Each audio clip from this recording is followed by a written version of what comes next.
यामागे दोन कारण आहे. एक तर आपल्या देशामध्ये लेबरने सन्मान कमी आहे. आपण कुठे आउट ऑफ इंडिया गेले तर ते तिथे आपलं बरोबर बसून दोन माणूस गाडीमध्ये उतरता, त्यांचे कपड्यामध्ये सिमेंट चुना ते लागलेलं आहे, कामामधून आलं आहे, आपलं बरोबर बसून ते जेवण घेता, टिप देता जाता, आपलं काही अडचण वाढत नाही. असं आपण कुठे गेले आणि मिसळपाव खायला बसले, असं काही काम करला नाव नाही आला तर आपण असा आपणामधून काही लोक असा मनामध्ये ठेवता रे कसा हॉटेल आहे. हा जे काही निघाला पाहिजे, लेबरने सन्मान दिला पाहिजे.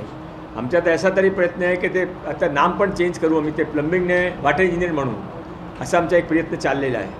तो जोपर्यंत लेबरने सन्मान होत नाही तोपर्यंत आपले मुली सर्व काममध्ये येत नाही. जो रोजगारची कमी आहे नाही आहे, रोजगार आहे, जास्त आहे, फार रोजगार आहे.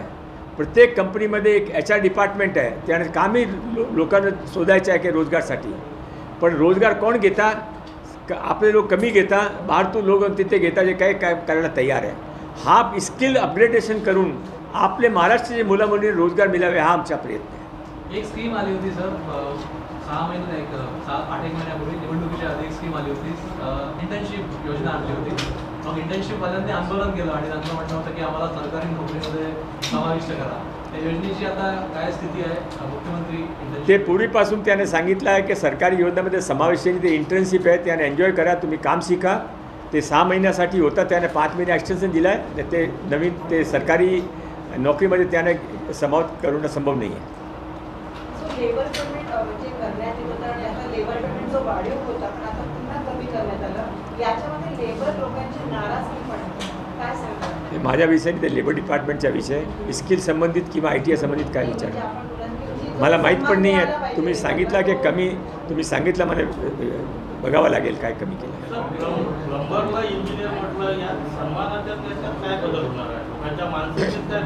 प्रयत्न आहे. प्लंबरने वॉटर इंजिनियर म्हटला तो गैर काय, आमची फक्त सोच चालली आहे, केला नाही आहे. आपल्याकडे कोर्सेस सुरू होत आहेत. हे 6 कोर्सेस तर आत्ता आपण अनाऊन्स केलेले की मिनिमम 100 ITIमध्ये साधारणतः पुढच्या शैक्षणिक वर्षापासून सुरू व्हावं असं माननीय मंत्री महोदय आणि देवेंद्रजी फडणवीस साहेबांचा मनोदय आहे.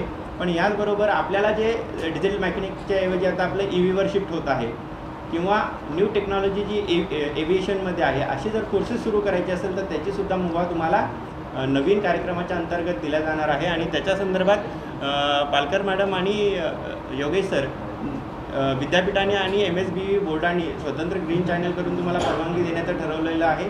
ज्यामुळे नागपूरकरांना जे कोर्स हवे असतील ते त्यांनी डिझाईन करून द्यावे, करिक्युलम मान्य संबंधित संस्था बघतील आणि त्याला 100% मान्यता देतील अशी अपेक्षा आहे.